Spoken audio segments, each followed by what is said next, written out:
કમોસમી વરસાદનો ગુજરાતમાં ખતરો ટળ્યો નથી। હજુ માવઠું ગુજરાતનો રસ્તો ભૂલ્યું નથી। રાજ્યમાં હજુ પણ કમોસમી વરસાદની આગાહી કરવામાં આવી છે। હવામાન વિભાગ અને બે આગાહીકારોની આગાહી સામે આવી છે।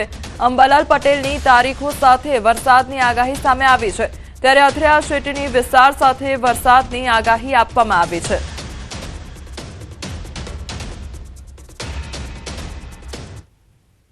आइसोलेटेड प्लेसेस में लाइट रेन और थंडर शावर का हम पूर्वानुमान दे रहे हैं। इसमें बहुत सौराष्ट्र कच्छ और हमारा गुजरात दोनों क्षेत्र में ही आइसोलेटेड रेन का और थंडर शावर के साथ संभावना है। इसमें जो सौराष्ट्र कच्छ में डिस्ट्रिक्ट आ रहे हैं, 2 डिस्ट्रिक्ट हम दे रहे हैं, मेनली जामनगर और मोरबी के लिए दे रहे हैं।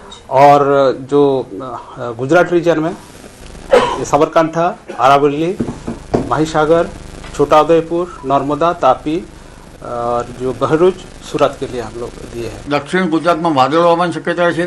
उत्तर भारत में पश्चिम विक्षोभ होવાની શક્યતા છે। ત્યારબાદ 3 અને 8 मार्च में પણ એક પશ્ચિમ વિક્ષોભ આવશે, પરંતુ એક મજબૂત પશ્ચિમ વિક્ષોભ લગભગ 15મી માર્ચ પછી આવવાની શક્યતા રહેશે। એટલે એક પછી એક આવતા પશ્ચિમ વિક્ષોભમાં હવામાનને પલટાના કારણે ઊભા કૃષિ પાકોમાં રોગ ના હોય તેને કૃષિભાઈઓએ લગભગ સતર્કતા રાખી અને પવનની ગતિથી ઘઉં જેવો પાક પડી ન જાય તેની સતર્કતા રાખવી જોઈએ। ये शनिवार तक ऐसे ही मौसम बना रहेगा, यानी कि बेमौसम बारिश लगभग गुजरात के कोई भी इलाके में देखने मिल सकती है। लेकिन इसके मैं अगर और बात करूं तो लगभग 25 तारीख तक जो सौराष्ट्र के इलाके हैं और उत्तर मध्य गुजरात के जो इलाके हैं और खासकर अहमदाबाद के आसपास, वडोदरा, इन इलाकों में सबसे ज़्यादा संभावना है बेमौसम बारिश की। और 25 से 28 फरवरी के बीच में जो सौराष्ट्र के तटीय इलाके हैं और जो दक्षिण गुजरात के इलाके हैं, इन इलाकों में सबसे ज़्यादा संभावना है। અરવલ્લી જિલ્લાના વાતાવરણમાં પણ પલટો આવ્યો છે। સવારે મોડાસા સહિત મેઘરજ પંથકમાં માવઠું ત્રાટક્યું। હાલ પણ વાદળછાયું વાતાવરણ જોવા મળી રહ્યું છે। વાતાવરણમાં પલટાથી ખેડૂતો ચિંતિત બન્યા છે, તો માવઠું થાય તો તૈયાર થયેલા બટાકા, ઘઉં, ચણા જેવા પાકોને નુકસાન પણ થઈ શકે છે। મોરબીમાં અસામાજિક તત્વો બેફામ બન્યા છે, તેમજ અગમ્ય કારણોસર પડોશી પર પથ્થર વડે હુમલો કરવામાં આવ્યો છે। શોભેશ્વર રોડ પર આવેલ યોગીનગર સોસાયટીની ઘટના સામે આવી છે। પડોશમાં રહેતા જ યુવકે પથ્થર વડે હુમલો કરી દીધો। ઇજાગ્રસ્ત યુવકને સારવાર અર્થે હોસ્પિટલ ખસેડવામાં આવ્યો છે। સમગ્ર ઘટનાના સીસીટીવી ફૂટેજ પણ સામે આવ્યા છે। તો હુમલો કરવાની ઘટના સામે આવી છે અને પથ્થર વડે હુમલો કરવામાં આવ્યો હતો, તો અસામાજિક તત્વો બેફામ બન્યા હોય તે પ્રકારની ઘટનાઓ વધતી જઈ રહી છે। સંવાદદાતા રવિ અમારી સાથે જોડાઈ ગયા છે। રવિ, પાડોશી પર હુમલો કરવાની આ ઘટના સામે આવી છે, શું અપડેટ મળી રહ્યો છે? મોરબીના શોભેશ્વર રોડ પર આવેલા યોગીનગર સોસાયટીનો આ બનાવ છે। ભાવેશ રતિલાલ અગેચણીયા ઉપર પાડોશમાં રહેતા એક યુવાને ધારદાર પથ્થર વડે હુમલો કર્યો હતો અને ભાવેશ રતિલાલ અગેચણીયાને તાત્કાલિક સારવાર માટે ખસેડવામાં આવ્યા હતા। હાલ તે સારવાર લઈ રહ્યા છે અને પોલીસે આરોપીને પકડવા માટે ચક્રો ગતિમાન કર્યા છે। જી રવિ, સમગ્ર માહિતી બદલ આપનો આભાર।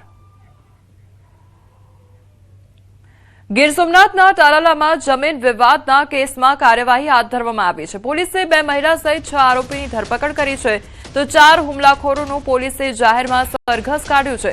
હુમલો કરનારા આરોપીઓની જાહેરમાં સરભરા કરવામાં આવી છે, તો આરોપીઓને જાહેરમાં હાથ જોડી માફી મંગાવી છે। પોલીસે આરોપીઓને કાયદાનું ભાન કરાવડાવ્યું છે।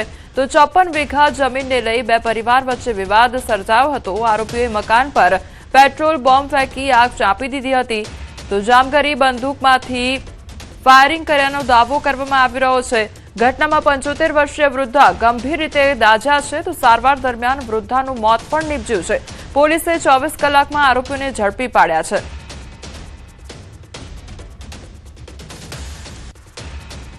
12 થી 14 જણાનું ટોળું હાથમાં પેટ્રોલ અને એવા બધા જ્વલનશીલ પદાર્થો લઈ અને હથિયારો લઈ અને ફરિયાદીના ઘરે ધસી ગયું હતું અને વાડીમાં જે ઝૂંપડા જેવી એમનું એક નાનો રૂમ હતો તેને આગ ચાંપી દીધી હતી। આ ઘટનામાં ખૂબ જ દુઃખદ એવા એક મહિલા, ઉંમરલાયક મહિલાનું દાઝી જવાથી 2 દિવસ બાદ સરકારી હોસ્પિટલમાં અવસાન થયું છે। જંગલમાં ફરી અને લગભગ 4 જેટલા આરોપીઓ અને 2 મહિલા આરોપીને ઝડપી પાડ્યા છે। હજી પણ 2 થી 3 આરોપી જે છે એ નાસ્તા ફરે છે, પણ અમે ખૂબ જ એમને ટૂંક સમયમાં પકડી લેશું અને એમને કાયદાની પ્રક્રિયામાંથી પસાર કરશું.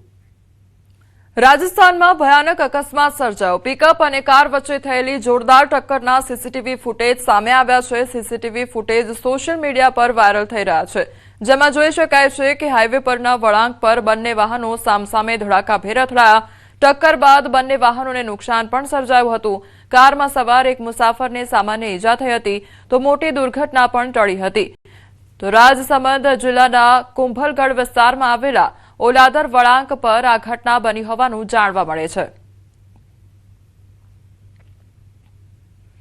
તો રાજસ્થાનની આ ઘટના સામે આવી છે કે જ્યાં ભયાનક અકસ્માત સર્જાયો છે. પિકઅપ તેમજ કાર વચ્ચે જોરદાર ટક્કર સર્જાઈ હતી અને અકસ્માતની ઘટનાના આ સીસીટીવી ફૂટેજ સામે આવ્યા છે.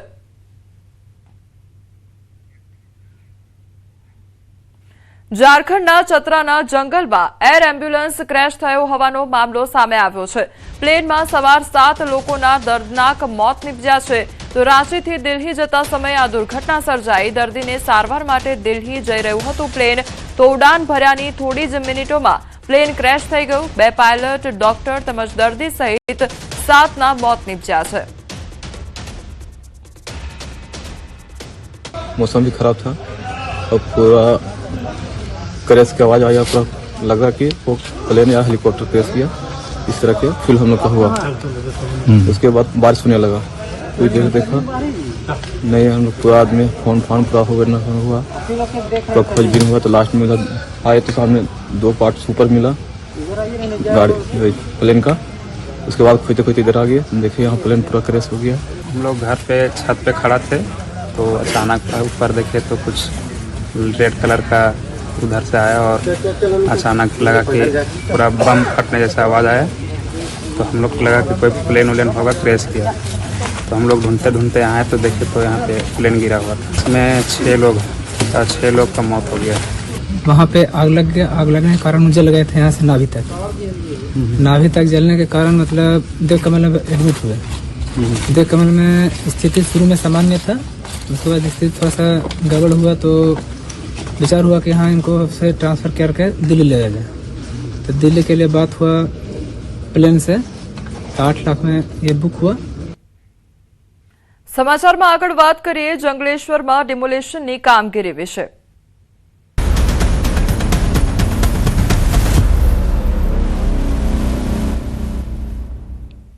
રાજકોટના જંગલેશ્વરમાં ડિમોલેશનનો આજે બીજો દિવસ છે, ત્યારે આજે વધુ 400 મિલકતો તોડી પાડવામાં આવશે.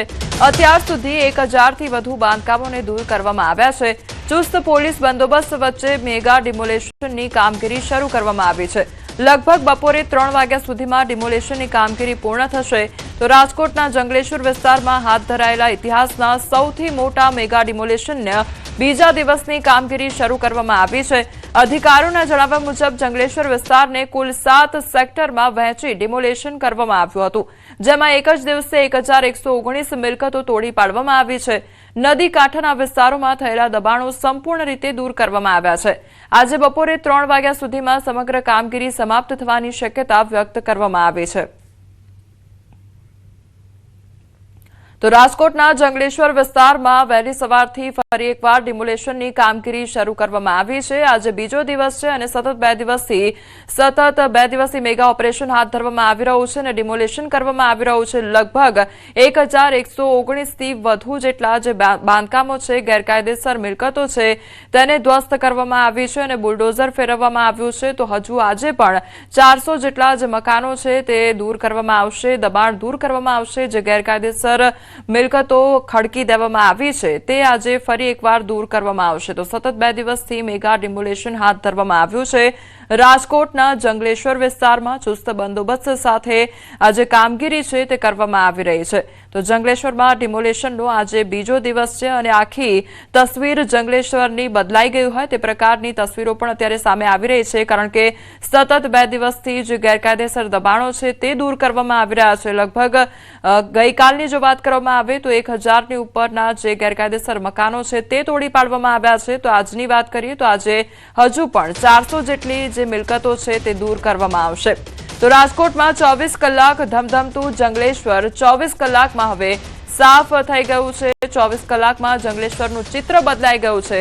લોકોથી ધમધમતું જંગલેશ્વર વગડો બની ગયું છે। ગેરકાયદેસર દબાણો પર બુલડોઝર ફર્યું છે। લોકોની કિલકિલારીથી 24 કલાક ગુંજતું જંગલેશ્વર આજે મશીનોના ધડધડ અને મકાન પડવાના ધડામ અવાજથી ગુંજી રહ્યું છે। રાજકોટનું જંગલેશ્વર જે ક્યારેક સાંકડી ગલીઓ, લોકોની સતત અવરજવર અને વેપાર ધંધાના ઘોંઘાટથી ધમધમતું હતું, તે કલાકોના સમયમાં જ જાણે કોઈ ખંડેરમાં ફેરવાઈ ગયું છે। તંત્ર દ્વારા હાથ ધરવામાં આવેલી આ મેગા ડિમોલિશન ડ્રાઈવમાં વર્ષો જૂના ગેરકાયદેસર દબાણો પર એકસાથે અનેક બુલડોઝરો ત્રાટકતા આખું ચિત્ર બદલાઈ ગયું છે। જ્યાં નાના બાળકોના હસવાના અને શેરીઓના પરિચિત અવાજો આવતા હતા, ત્યાં આજે ચારે કોર માત્ર કાટમાળના ઢગલા, ધૂળની ડમરીઓ અને જેસીબી મશીનોના કર્કશ અવાજો સંભળાઈ રહ્યા છે। મકાનો પડવાના ધડામ અવાજ સાથે એક આખો વસવાટ ઇતિહાસ બની રહ્યો છે। પોલીસના ચુસ્ત બંદોબસ્ત વચ્ચે ચાલી રહેલી આ કાર્યવાહીને કારણે લોકોમાં ક્યાંક ફફડાટ તો ક્યાંક લાચારી જોવા મળી રહી છે। રસ્તાઓ પહોળા કરવા અને ગેરકાયદેસર બાંધકામો દૂર કરવાના આકરા વલણને પગલે જંગલેશ્વરના દ્રશ્યો એટલી હદે બદલાઈ ગયા છે કે જે લોકો અહીં વર્ષોથી રહેતા હતા તેઓ પણ આજે પોતાના ઘરનો રસ્તો ઓળખવામાં થાપ ખાઈ જાય તેવી સ્થિતિ સર્જાઈ છે। હવે ખાસ વાત તો એ છે કે વહીવટીતંત્રની આ બુલડોઝર નીતિએ સાબિત કરી દીધું છે કે કાયદાના શાસન સામે ગમે તેવા મજબૂત ગણાતા દબાણો પણ ટકી શકતા નથી।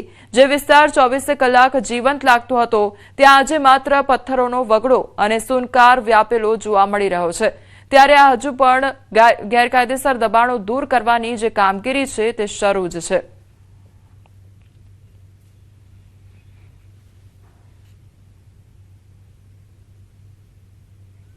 રાજકોટ જંગલેશ્વર વિસ્તારના બે અલગ અલગ દ્રશ્યો પણ સામે આવ્યા છે। ગઈકાલે જ્યાં શેરી ઊભી હતી ત્યાં આજે કાટમાળ જોવા મળી રહ્યો છે। 24 કલાકમાં જંગલેશ્વર વિસ્તારનું ચિત્ર બદલાઈ ગયું છે।